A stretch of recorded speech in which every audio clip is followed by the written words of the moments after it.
Hello, my friends, family, esteemed colleagues. I was asked again to address problems of hernia. So, what is hernia? Hernia is when we have a separation in a muscle, and we have then inner organs protruding through this separation. Usually, when we refer to hernia, it's somewhere in a abdominal wall. So, most common is, let's say, the inguinal hernia. But hernia can appear in different places as well. Now, what is causing this separation of muscles? We know that the abdominal wall is composed of certain muscles that goes one way and the other way, creating a mesh. But muscles are also lined with connective tissue. So you have an inner and outside layer of connective tissue. Of course, we gave them different names, but just basically to simplify things, that you have connective tissue on both sides, and then in between you have these layers of muscles. Now, what happens with a cell, any cell of the body? We know that the body starts basically from Hernias Form, from one cell that starts dividing, and then the cells start getting different properties depending in which part of the body they are going to be located. But origin of every cell in our body is the singular cell from which it started, called zygote. Well, why I'm saying this? Because the same thing that makes one cell toxic and acidic and dehydrated is going to create the same things in all the cells of the body. So whatever culprit is, it is going to be affecting the whole, every cell in the body in a slightly different way because of the accessibility of the culprit.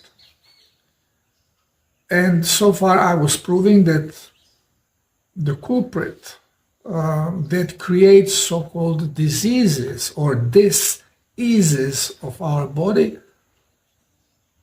is the wrong vibration, which creates a deteriorating effect, or we call it toxic effect.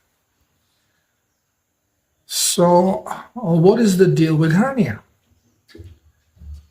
Well, when cells are exposed to toxins,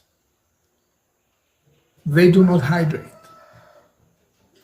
Let's say if blood, cell depends on its environment, and the environment is then composed also of the liquids that it's immersed into, which is a lymphatic flow and blood flow. Lymph is basically blood without red blood cells. So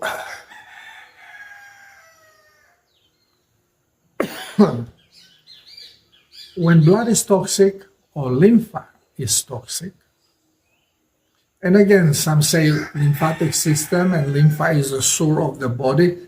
It is not correct. It is and it's not. Because you have two different types of lymph. You have a lymph that is coming to the cell and lymph that is leaving the cell. So there is the nourishing part and the cleansing part, but it's lymph. So you cannot say lymph is a sewer system of the body. Yeah, part of it is, but part of it is nourishing system. So this is not, statement would not be correct. And when the cell is immersed in liquid that the receptor deems to be toxic, then cell basically is closing the membrane. It starts trying to defend itself. Like if you go in some area and it starts stinking very bad, so what do? You kind of squeeze, you don't want to breathe. Well, same happens to the cell. Being it a problem with the odor or being a problem with some chemical toxin. You touch something that is too hot, you pull a hand away, right? Something doesn't feel well, you kind of try to shelter yourself. Well, cell is doing exactly the same thing. And the more disagreeable is the environment, the more cell is going to tighten down and it is going to be narrowing the membranes. Hydration and elimination from the cell is going to be impeded. Cell will not, more toxic is the environment, the less cell is going to hydrate and cleanse. And more closed it becomes, now it is going to try to cleanse, but it is not going to be absorbing. So what is going to happen? It is going to get dehydrated. And more dehydrated it gets, same like body, more dehydrated it gets, more toxic it becomes because it cannot cleanse. Same is with the cell. More toxic it gets, it means it is dehydrated because it cannot eliminate. So it becomes more toxic. And normally, a well-hydrated cell is like a bowl. It's nice and tight, it's pressurized, but then more dehydration sets in, it starts flattening down, so it kind of sags in a little bit. Now, acidity changes because cell cannot, a lot of its metabolic product is acid, and cell becomes more and more acidic. More acidic it gets, the less it can hold on the energy, because cell is also a battery cell. It holds energy, it holds electricity, and more acidic it becomes, it loses the ability holding on to energy, so electricity flows away, so it becomes strictly dependent on the constant flow of electricity being supplied through heart.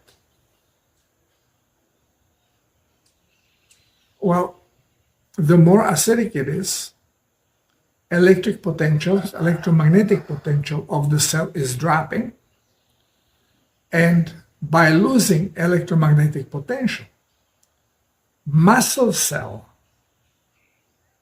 is going to start losing the tension, which means muscle becomes weak and brittle. Same happens also with other tissues, like the connective tissue, for example. But in a case of a hernia, we are focusing on a muscle.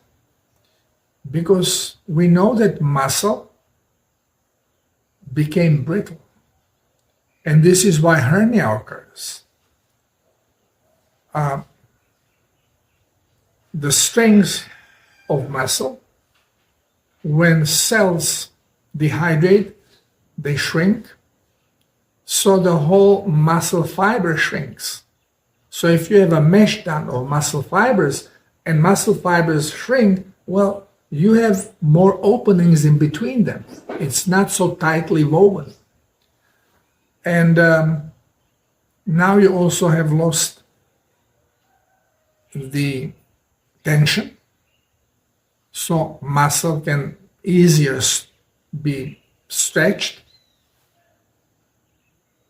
Often we see it, some people have skin that is very stretchy, very elastic, joints become stretchy. Well, you get the point. Now we are not talking about muscle, we are talking about connective tissue. So we are focusing with hernia, so we are focusing on connective tissue, but I'm just giving you the overview so you have the idea that many, a variety of so-called diseases or diseases of the body are related to the same culprit. And if you have muscle that has now thinned down, became lost tension, so it's basically like a chewing gum, and it becomes brittle because of a lower electromagnetic potential. Well, now if you exert pressure on this muscle, well, it is going to flex, stretch, and separate. And this is what causes hernia. So if you have a problem with dehydrated and acidic muscles of your stomach wall, abdominal wall, and let's say you want to lift some object and you exert pressure, well, very likely, especially if intestines are full and hard, if again dehydrated, dehydration makes the content of intestines harder, then it can protrude through the muscle wall, through the muscle of abdominal wall. It can separate and slide through it, and causing like a pouch, which may or may not be painful. And we call this hernia. Usually people that are obese, they're obese because they eat incorrectly, they don't hydrate correctly, so there is a variety of problems there. And doctors always warn people, even by pressing muscle, stomach muscle, you can feel that there is a softness, and their fingers can kind of go through it. So this is danger for hernia. So when doctor is checking you out and says, okay, don't lift anything heavy because, you know, your muscle wall is out of shape. Not out of shape because you're not exercising, out of shape because the cells are dehydrated. Doctor warns you, don't lift anything heavy because you may get hernia. Women, if during childbirth, if they have dehydrated and toxic muscle cells of the abdominal wall, very often they get hernia by pushing. Okay, trying to get a child out, push, there is a child, there is a pressure, then intestines most likely also compact because the dehydration was there, so maybe a hard excrement is sitting there. Bingo! Just goes right through it. It will penetrate through the abdominal wall. Muscle tries to contract, but it's weak. There is obstacle, it just things just run through it. Now, abdominal wall contains not just muscles, contains connective tissue on both ends. Now, connective tissue is softer and usually better hydrated than the muscle. And it doesn't rupture. It just penetrates with the intestine, penetrates through the other layer, and the outside layer of connective tissue, fascia, will hold it in. So the intestine doesn't go out of your stomach, but lays in between. It just penetrates the muscle area. This is not only common or occurrence or possibility of a stomach wall, but we see the similar situations occurring, let's say, within intestine, where pouches occur. Okay, we call them diverticula.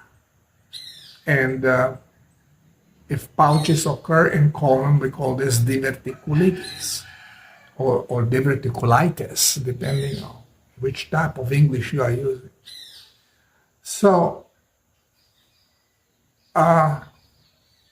in diverticulitis, the problem is exactly the same, because the wall of the intestine, you have an inner layer of mucosal tissue, then connective tissue, then you have the muscle.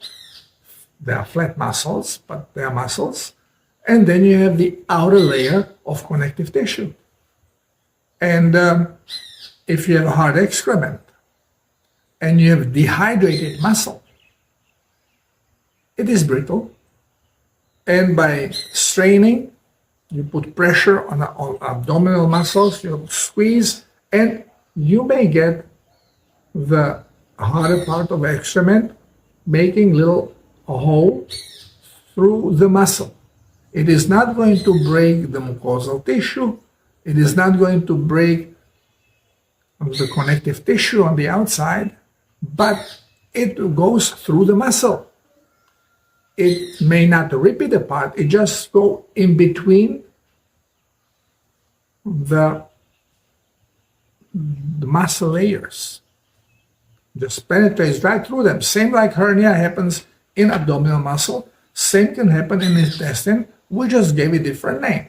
We don't call it colon hernia. We call it diverticulum and diverticulitis. Well, it's not only there. Where else do we have muscle? We have muscles in the blood vessels. And again, blood vessel has the inner layers of connective tissue. And they have or outer layers of connective tissue, and then you have the muscle in between, also flat muscle. And you may have, usually it is in the bent areas where artery, and usually happens in artery, not in vein, because it's higher pressure there. And when you have a bend, you have a dehydrated muscle, acidic, a low electromagnetic potential, no tension, and now increased blood pressure, zooms through, on a curve hits the wall, bingo. It may create a pressure to go through the muscle again, opening the muscle layer, just sliding right in between them. And in this case, we call it aneurysm. So we just gave different names. So we are more educated. It's the same damn thing. Now, how are we going to go about a healing hernia?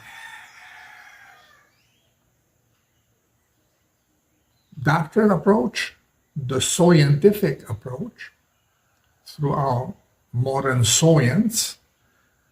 Well, doctors know that muscle is brittle, and from experience, they know that stitching it does not do much, because you stitch the area where it's of separation, but the muscle is weak and it's going to separate above or below the area where you have stitched.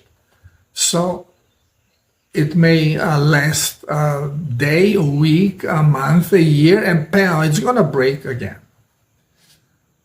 So lately, they immediately, if you have a hernia, they immediately install mesh. So they put artificial material inside and they stitch it around. So the mesh prevents now the intestine to penetrate through this muscle. Well, even this doesn't hold for long.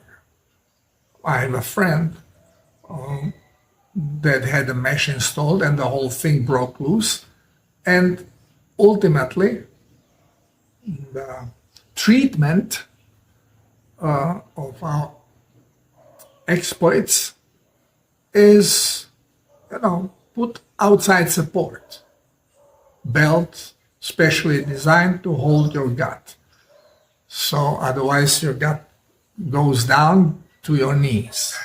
The whole connective tissues extends and you basically get gut coming out through the muscles. Obviously, the scientific approach is not the right approach.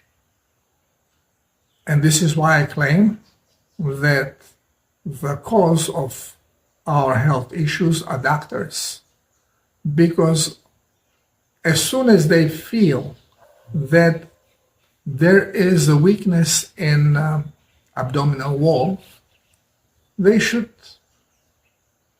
tell people not to watch what they are lifting, but they should instruct people how they can stop this from getting worse and reverse the process to strengthen the abdominal wall.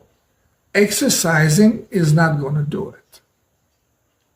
It may be a little beneficial, but not that much.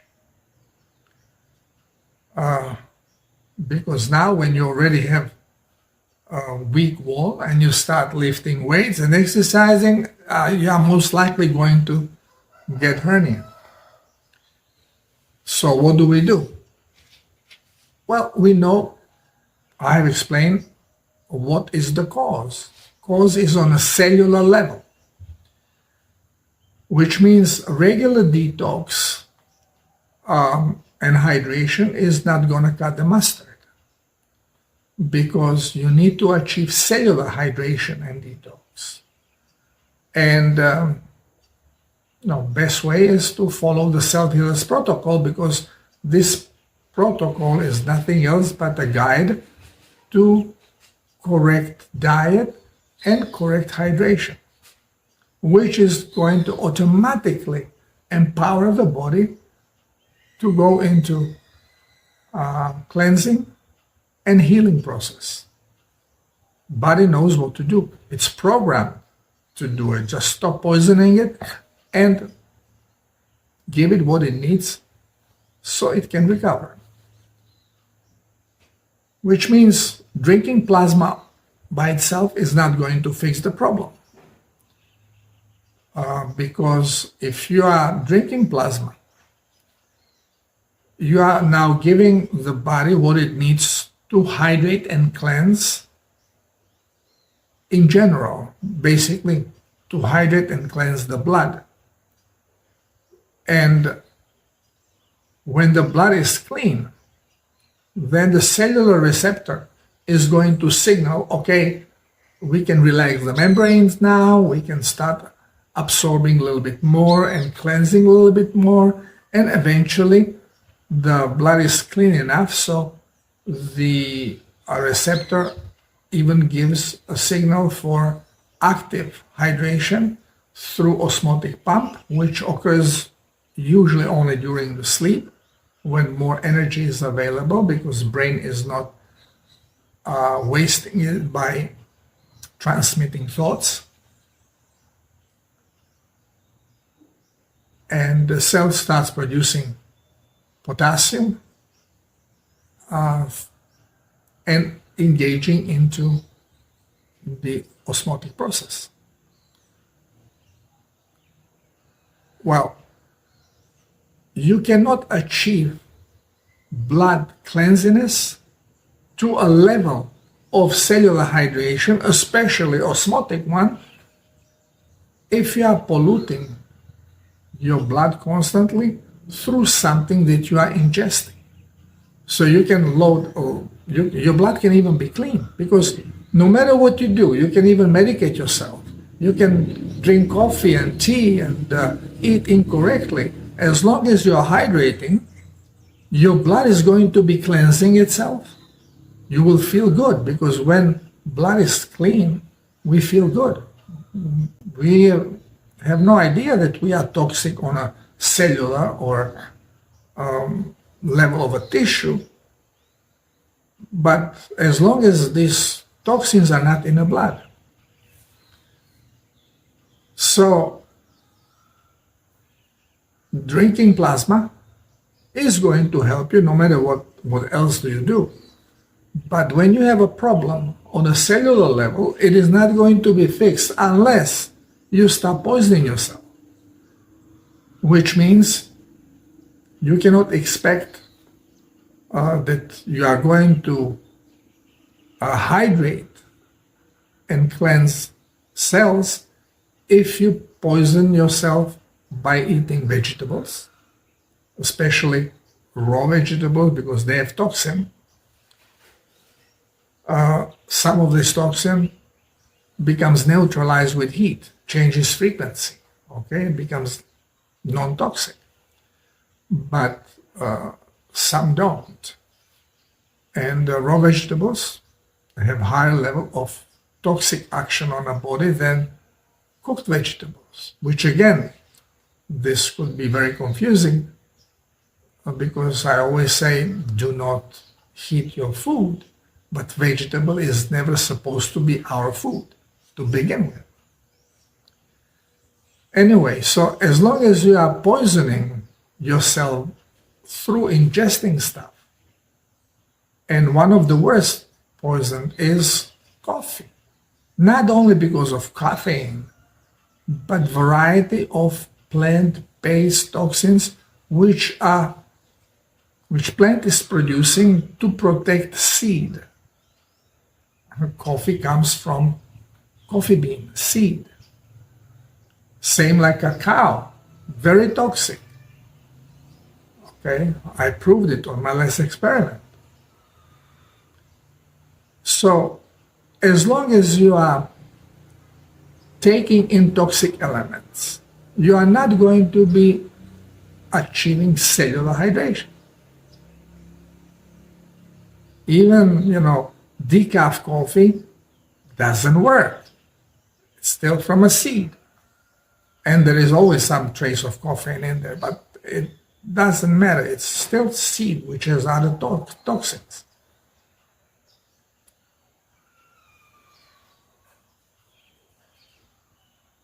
Then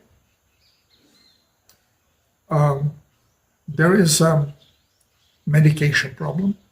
If you are medicated for whatever, you may be medicated for thyroid gland and having a hernia, and you eliminate everything, but you are under the impression that you have to keep using this medicine, this artificial hormone.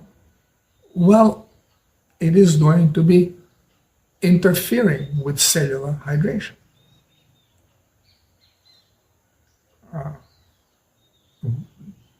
the biggest mistake is taking this poison because you don't need it. It's never a problem with your thyroid gland. It is always the toxic element. But again, I spoke about it when I spoke about hyper and hypothyroidism. So no medication. And if we do things correctly, if we eat correctly, and if we hydrate correctly, somewhere between 3 and 5 months, we should see the hernia closing down. It closes. The wall, the whole abdominal wall is getting a little tighter. When you touch it, you can feel it's tighter. And then, you know, you can just push whatever is sticking out, you just push it in, and it goes behind already tightened wall. It remains there, and the wall keeps tightening and tightening, and hernia disappears. Similar thing is going to be with a colon. So if you have diverticulitis, you can expect a healing of diverticulums, but again, it's not something that happens overnight, and plasma is not enough. Having diarrhea is not enough. You have to stop poisoning yourself with usually we do it with plants. This is why we have diverticulitis, because we ate plants. So you change your diet, eat clean diet, animal-based diet, preferably raw, and hydrate well. And in time, diverticulitis is going to heal. Same as what will happen with hernia. Majority hernias will close within 5 months. In some people, it may take longer. It all depends how strict you are, how often you break the diet, and you know, you do something, eat something that you should not, because one day you break diet, it may take body 3 weeks to come back to the same situation. Because of cellular memory, you know, genetically, body immediately reacts. Okay, we are back to the same old. And then it carefully is shifting as you again become more conscious of what you eat. The reasons behind it is, of course, because the toxic food is creating harm, and body is consciously opening up again to proper hydration, not wanting to be surprised again with a toxic load, because it takes longer time to shut it down and to close down the membranes once when they are fully opened. So we have to understand body correctly, and no medication is going to help you with any of these issues, because it will be contraindicatory. Every medication works as a suppressant. It suppresses. And when you are in a healing process, you don't want suppression. You want actually body to react correctly, to be fully engaged, opened up into hydration and cleansing. And medicinal remedies are preventing it to do so. So basically, it's a very simple process. Eat correctly, hydrate correctly. Yes, you will have symptoms immediately of detox, because your body will detoxify. And if you have a problem on cellular level, then you have a problem in tissue. And it's not only the one problem that your symptom shows, it is affecting variety of cells, variety of systems of your body. And when body goes into hydration and cleansing, you cannot just focus it directly to this one area that you want to affect. It is affecting the whole body. Yes, we can use our mind to help us because we can manifest. So you can put your focus with your mind in the area and you achieve fast recovery.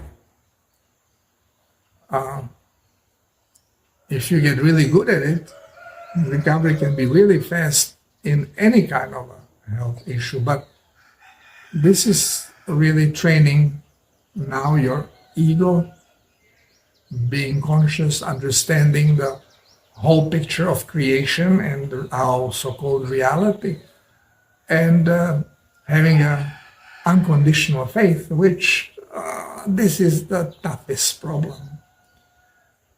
Whenever you don't believe in something, it doesn't happen, because we manifest what we expect to see or experience. You jump in the water, you expect to be wet, and you get wet. As simple as that. You stick your hand in the fire, you expect to be burnt. So you can, if you use your mind positively, you are going to greatly accelerate the process. But at the same time, if you use your mind negatively, you are going to slow down the process or completely stop it. Because ultimately, it is all about manifestation. And if you don't have faith, and if you actually think contrary, well, you are creating toxic thoughts. Your emotion becomes toxic, creates the out of sync frequencies, which then interfere with the flow of energy. No healing. So one of the reasons why I'm explaining in as much detail as it can simply or be demonstrated through simplicity. The more you understand things, the more ego starts getting it, the sense of it, and the more faith you can put into the process, the faster result. If you are skeptical, you will never have any results. Why are some people always sick? Because sickness is always on their mind. Anyone who hangs around sick people and listens to them, every time something hurts, they remember, oh, he had arthritis. I think it's hurt the same way. Maybe I have, oh, he had the cancer, or maybe I have, oh, well, manifestation. So I'm in as simple way as possible trying to explain the mechanism of the robot, so the ego can get it and kind of understand what's going on and support the healing process with positive thought and expectation. The more you expect it to happen, the more it is going to be happen. The more skeptical you are of it, the less it is likely that you are going to achieve healing. Okay, well, I hope this makes sense to you. And if you have any other questions, please let me know. I'll gladly address them. God bless us all. Namaste.